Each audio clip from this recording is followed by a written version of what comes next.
Factitious disorder is a mental disorder characterized by an individual intentionally producing sick symptoms.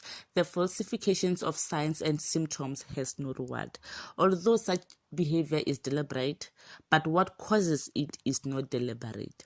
Individuals with factitious disorder are aware of the deceptions of their symptoms or the exaggeration of their symptoms, but however, they don't see themselves as having a problem. Factitious disorder may include when someone complains of pain when they feel no pain, when someone adds drops of blood to their urine samples, or even when someone self-injects themselves. There are two types of factitious disorder. The first one is factitious disorder imposed on self. This particular type of factitious disorder includes falsification of psychological or physical symptoms on oneself. An example of psychological factitious disorder includes mimicking behavior that is typically of a mental illness, such as schizophrenia. This person may appear confused, make absurd statements, report hallucination, or even when the symptoms are not there. Second one is factitious disorder imposed on another. People with this kind of disorder produce or fabricate symptoms of illness on other people under their care, such as children, elderly adults, disabled people, or even their pets.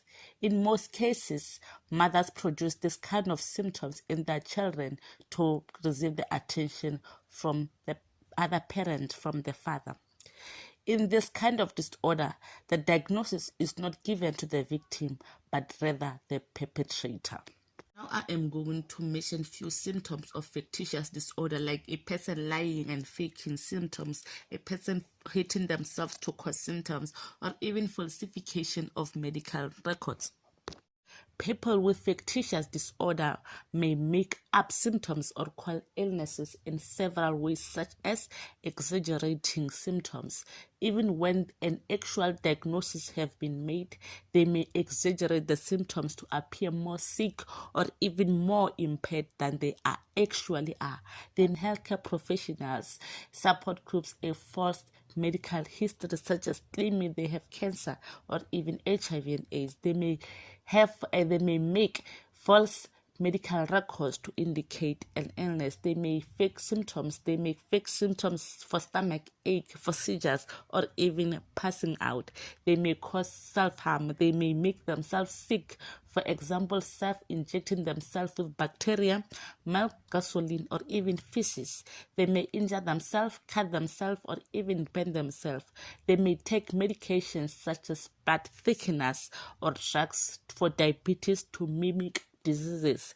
They may also interfere with wounds healing, such as reopening wounds and even self-infecting wounds with bacteria and even things that are not supposed to be in wounds.